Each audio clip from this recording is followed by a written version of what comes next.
CBI ने दिल्ली सरकार की शराब नीति की जांच के लिए मुख्यमंत्री अरविंद केजरीवाल को नोटिस जारी किया। इस नोटिस के बाद आम आदमी पार्टी के सांसद संजय सिंह ने केंद्र सरकार पर बड़ा आरोप लगाया है। संजय सिंह ने केंद्र सरकार पर अरविंद केजरीवाल को जेल में डालने की साजिश रचने का आरोप लगाया है। अब इस मामले पर वरिष्ठ समाज सेवक अन्ना हजारे ने भी प्रतिक्रिया दी है। उन्होंने प्रतिक्रिया देते हुए कहा कि उस वक्त हम दिल्ली के मुख्यमंत्री अरविंद केजरीवाल और पूर्व उप मुख्यमंत्री मनीष सिसोदिया और हमारे साथ रहे साथियों को अच्छी सलाह दे रहे थे। एक दिन भी ऐसा नहीं बीता कि मैंने उन्हें शुद्ध आचरण करने की सलाह न दी हो, फिर भी उन्होंने अपना आचरण नहीं बदल दिया। अब उनका समय आ गया है। सीबीआई दिल्ली सरकार के शराब घोटाले की जांच कर रही है। वरिष्ठ समाजसेवी अन्ना हजारे ने राय व्यक्त की कि अगर मुख्यमंत्री अरविंद केजरीवाल दोषी पाए जाते हैं तो उन्हें सजा मिलनी ही चाहिए। दिल्ली सरकार शराब बेचने के अपने फैसले में घोटाले के आरोपों की जांच कर रही है। इसमें दिल्ली के पूर्व उप मुख्यमंत्री मनीष सिसोदिया पहले ही गिरफ्तार हो चुके हैं। अब केजरीवाल को भी सीबीआई ने पूछताछ के लिए बुलाया। अन्ना हजारे के आंदोलन से केजरीवाल और सिसोदिया की आम आदमी पार्टी ही बनी। उस समय केजरीवाल अन्ना हजारे के शिष्य माने जाते थे। दरअसल प्रचार मीडिया ने हजारे से इस चल रही कार्रवाई के बारे में उनकी प्रतिक्रिया पूछी तो अन्ना हजारे ने कहा कि आम आदमी पार्टी हमारे भ्रष्टाचार विरोधी जन आंदोलन से पैदा हुई थी। उन्होंने राजनीति में आने का फैसला किया, लेकिन हमने कहा कि यह हमारा तरीका नहीं है। उस समय एक भी दिन ऐसा नहीं था जब मैंने इन लोगों को शुद्ध आचरण की सलाह न दी हो। मुझे अब दुख होता है कि सिसोदिया जैसा नेता जेल में है। उन्होंने आगे कहा कि जेल जाओ, लेकिन समाज और देश की भलाई के लिए। केजरीवाल की पूछताछ को लेकर अन्ना हजारे ने आगे कहा कि मैं पहले ही केजरीवाल को पत्र लिख चुका था। उन्हें शराब के मुद्दे को छोड़ने के लिए कहा गया था। उन्होंने कहा कि शराब ने कभी किसी का भला नहीं किया, धन के लिए कुछ भी करना अनुचित है। अन्ना हजारे ने यह भी सलाह देते हुए कहा कि अच्छी चीजों के बारे में सोचना चाहिए। तो देखा आपने कैसे आम आदमी पार्टी के कर्तव्य पर अब अन्ना हजारे ने केजरीवाल और मनीष सिसोदिया को खरी खोटी सुनाई है। अब देखना होगा क्या आने वाले दिनों में केजरीवाल अन्ना हजारे के इस सवाल का जवाब देते हैं या नहीं, ये देखना होगा। Bureau report, MDR news. Maharashtra में इन दिनों चर्चा है कि अजित पवार एनसीपी से विधायकों के एक समूह को तोड़कर भाजपा में शामिल होंगे। मंगलवार को अजित पवार समर्थक विधायक मुंबई में एंट्री करते नजर भी आ रहे हैं। दरअसल अजित पवार की नाराजगी का सुप्रीम कोर्ट के फैसले से कोई लेना देना नहीं है। अगर सुप्रीम कोर्ट शिंदे गुट के 16 विधायकों को अयोग्य घोषित करता है तो इस चर्चा में कोई सच्चाई नहीं है कि भाजपा अजित पवार के साथ सरकार बनाए रखेगी। अगर अजित पवार एनसीपी छोड़कर स्वतंत्र रूप से भाजपा में शामिल होते हैं तो हम उनका स्वागत करेंगे। हालांकि अजित पवार के एनसीपी के साथ बीजेपी में शामिल होने की बात गलत है। शिंदे गुट विधायक संजय शिरसाट ने कहा कि अगर अजित पवार एनसीपी के साथ बीजेपी में शामिल होते हैं तो शिवसेना शिंदे गुट सत्ता में शामिल नहीं रहेगी। वे मंगलवार को मुंबई में मीडिया से बात कर रहे थे।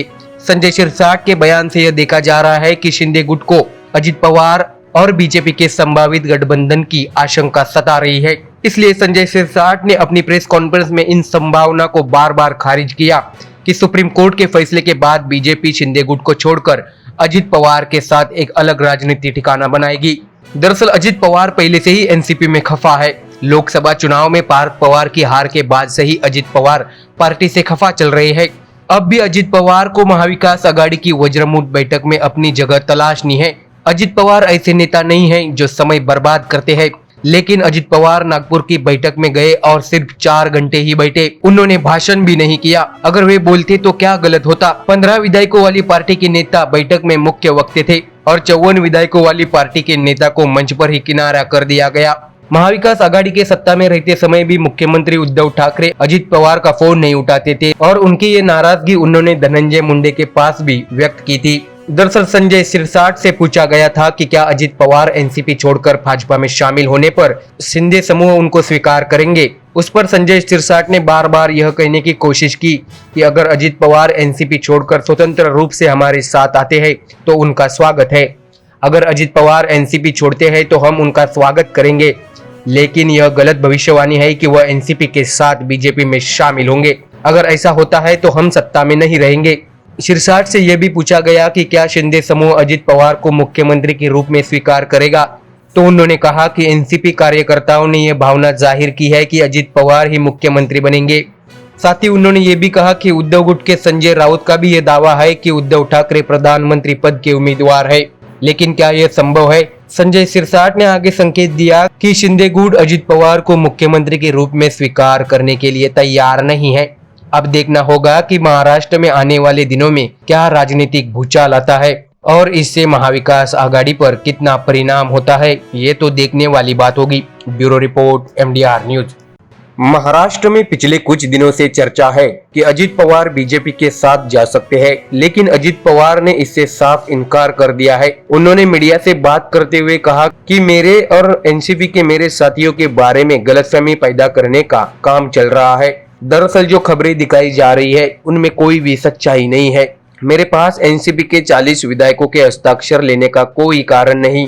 हम सब एनसीपी में हैं और एनसीपी में ही रहेंगे। उन्होंने आगे जोर देते हुए कहा कि जब तक जान है मैं राष्ट्रवादी कांग्रेस पार्टी के साथ ही रहूंगा।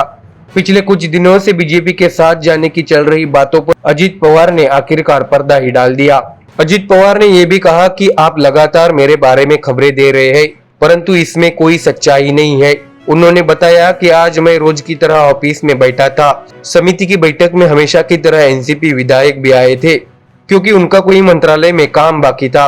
वे मुझसे मिलने आ गए। हालांकि भ्रामक खबरों ने स्थानीय स्तर पर एनसीपी कार्यकर्ताओं में भ्रम फैला दिया है, लेकिन उन्हें चिंता करने की कोई जरूरत नहीं है। उन्होंने बताया कि राजनीति में कई उतार चढ़ाव भी आते हैं। महत्वपूर्ण मुद्दों से ध्यान हटाने के लिए जानबूझकर खबरें फैलाई जा रही है। हालांकि अब कोई भी भ्रांति ना फैलाए और अब विषय को पूर्ण विराम दे। अजित पवार ने आगे कहा कि यह मुद्दा खत्म हो जाना चाहिए। साथ ही उन्होंने ये भी बताया कि नागपुर में रैली के बाद वे उद्धव ठाकरे के साथ ही विमान से वे आए थे। तब उन्होंने उनसे स्पष्ट कहा था कि इन सभी चर्चाओं में कोई सच्चाई नहीं है, लेकिन बीच में जब खबरें आने लगी कि मैं बीजेपी में शामिल हो जाऊंगा, तो उद्धव ठाकरे ने कहा था कि वो अकेले चुनाव लड़ेंगे। पवार ने बताया कि गलत सूचना के कारण यह गलतफहमी हुई थी। राष्ट्रवादी कांग्रेस पार्टी की भूमिका महाविकास आघाड़ी में बने रहने की है।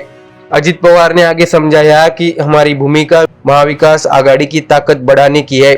दरअसल इसी बात पर संजय राउत का भी बयान अब सामने आया है। उन्होंने कहा कि महाविकास आघाड़ी टूटेगी, इस सवाल की चर्चा राजनीतिक गलियारों में हो रही है, लेकिन उन्होंने इस चर्चाओं को खारिज कर दिया है। उन्होंने बताया कि आज सुबह मैंने पार्टी प्रमुख उद्धव ठाकरे, एनसीपी अध्यक्ष शरद पवार, सांसद सुप्रिया सुले और अन्य महत्वपूर्ण नेताओं के साथ बात की है। संजय राउत ने आगे कहा कि अजित पवार कहीं नहीं जाएंगे। भाजपा निश्चित रूप से राष्ट्रवादी को तोड़ने की कोशिश कर रही है। उन्होंने बताया कि विधायक टूट भी जाए तो पार्टी नहीं टूटेगी। एनसीपी शरद पवार के नाम से जुड़ी पार्टी है। उन्होंने ये भी बताया कि शिवसेना से विधायक अलग होने के बाद पार्टी यथावत बनी हुई है।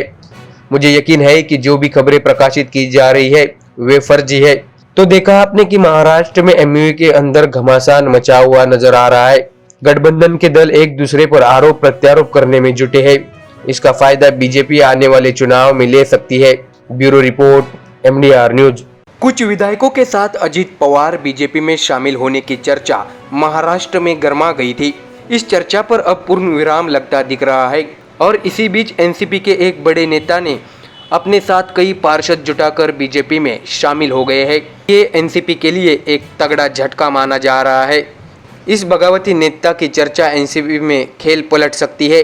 दरअसल नासिक जिले के एक नगर परिषद में एनसीपी की सत्ता रही है। शहर विकास आघाड़ी के सुनील मोरे की नगराध्यक्ष पद पर भी नियुक्ति हो चुकी थी। एनसीपी के नेता रहे सुनील मोरे पिछले 5 साल से नगराध्यक्ष पद संभाल चुके थे। उन्हें एनसीपी के बड़े नेता छगन भुजबल के काफी करीबी भी माना जा रहा था। अब उन्होंने बीजेपी में शामिल होकर एनसीपी और छगन भुजबल को बड़ा झटका दिया है। पिछले दिनों ही महाराष्ट्र बीजेपी प्रदेशाध्यक्ष चंद्रशेखर बावनकुले ने नासिक का दौरा किया था। उस वक्त सुनील मोरे और बावनकुले के बीच बातचीत भी हुई थी। उसी दिन से अटकलें लगी थी कि सुनील मोरे बीजेपी में शामिल हो सकते हैं और आखिरकार एनसीपी के कई पार्षदों के साथ उन्होंने बीजेपी का दामन थाम लिया है। मुंबई में इन सभी को बावनकुले के उपस्थिति में बीजेपी में शामिल किया गया। इस वक्त नगराध्यक्ष के साथ साथ पार्षद भी शामिल हुए। सुनील मोरे समता परिषद के भी अध्यक्ष रह चुके हैं, इसलिए छगन भुजबल के लिए भी ये बड़ा झटका माना जा रहा है। साथ ही बीजेपी को इस विधानसभा सीट पर भी बड़ा फायदा होता हुआ नजर आ रहा है और आने वाले लोकसभा चुनाव में धुले लोकसभा सीट पर भी इसका बड़ा फायदा बीजेपी को मिल सकता है। वही अजित पवार महाराष्ट्र की राजनीति में भूकंप ला सकते हैं। इस चर्चा के बीच एनसीपी के इस बड़े नेता ने बीजेपी में शामिल होकर एनसीपी को बड़ा झटका दिया है। आने वाले दिनों में और भी नेता बीजेपी में शामिल होते नजर आ सकते हैं। साथ ही अजित पवार के राजनीतिक खेल पर भी सबकी नजर बनाई हुई है। तो देखना होगा कि आने वाले दिनों में महाराष्ट्र में सियासी भूचाल आने की संभावना है और बीजेपी ने अपना खेल करना शुरू कर दिया है। Bureau report, MDR news.